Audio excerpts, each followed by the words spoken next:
So in this segment, we're going to be talking about Nigel Farage saying government is squandering, government squandering of Brexit has caused UK businesses to suffer. In one sense, Nigel was right because, yeah, the government, the government's actions, in the context of the Brexit we have chosen, i.e., a very hard Brexit, has caused businesses to suffer. So Nigel, you're not 100% wrong for once. Farage said the government squandered Brexit for UK businesses because of all the import checks. No, that's not his point. He criticised the argument that the pandemic has changed their priorities and focus, claiming civil servants have been at home drinking beer in the garden for the last 2 years, getting full pay. Now, I know certain civil servants do get paid a lot, but to own a house with a garden in London is incredible. Very expensive. So, yeah, I don't know how they're managing to do that. But, yeah, they've been at home drink what I wouldn't be surprised if they were during their lunch or at their time when they're done for the day. Like, we definitely know that they were having parties in Downing Street. So blaming civil servants, calling them lazy, etc., it just doesn't make sense. The one is lazy as you, mate. Didn't you miss loads of meetings on the fishing committees in the EU? It comes on a week where pressure is mounting on Rishi Rishi to offer further costs of living support in his upcoming spring statement, as official figures revealed the biggest fall in real pay for more than 8 years. The country is struggling. That's not a joke. Farage answered questions from a live studio in Dudley on Tuesday as part of a Farage at Large. He's looking very like, I shouldn't really make a fat shaming joke. I'm sorry, Nigel. He was asked how he thinks businesses are performing in a post-Brexit Britain. Post-Brexit businesses are doing well despite the fact we have not taken advantage of what Brexit offers. I mean, they're not doing that great, really. And businesses aren't super confident because of, delays around the borders.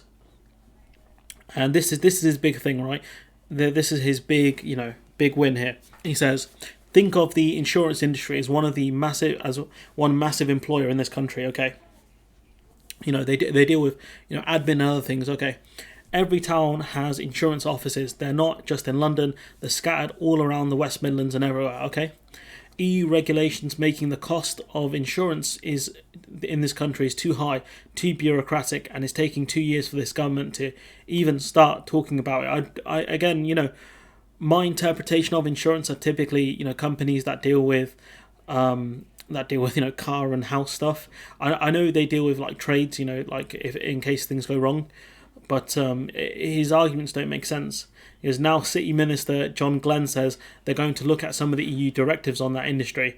That's just one very specific example of what could be done. Like, okay, like he's talking about Solvency 2 without mentioning it, but you're going to free up money for these insurance companies to invest more in infrastructure, etc. But what happens when these trades go wrong and the insurance companies don't have the money to bail out the traders or whatever has gone wrong, and the insurance company has decided to invest the money rather than keeping it so they can bail out whoever they need to bail out, be it motorists or house owners or whatever. This whole thing doesn't make sense.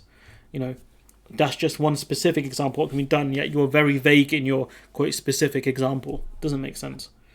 He says there are hundreds of thousands of civil servants working in Whitehall. Well, there were. They've all gone home drinking beer in the garden for the last 2 years, getting full pay. I mean, again, he doesn't make sense, does he? I also think this government doesn't understand small and medium-sized businesses. Neither do you, big man. Because I do believe that Brexit, in terms of global trade, has opened up the world in a way that wouldn't be possible as EU members, and it's really closed off the world because we've lost so many bilateral deals. We've got a worse UK Japan deal, and we're going to get a worse UK Canada deal. So again, that doesn't make sense. Also, the fact that a lot of small and medium sized businesses wouldn't have a ton of experience dealing with third countries. Their predominant business might have been with the EU, which you don't need customs paperwork and things like that. You don't have to go through the nightmare of that situation. So again, it doesn't make sense. Just because we can export more to Australia or New Zealand or whatever doesn't mean we actually can do that. Businesses can actually do that because they might have little to no experience of what do you put on the customs forms, and things like that. Also, geography gets in the way of trade, but Brexiteers still don't understand that. He says, I do believe that Brexit has allowed the government to speak much more strongly on Ukraine than it would have done as an EU member, which is a load of rubbish, really. it hasn't really changed anything we could do on against Russia.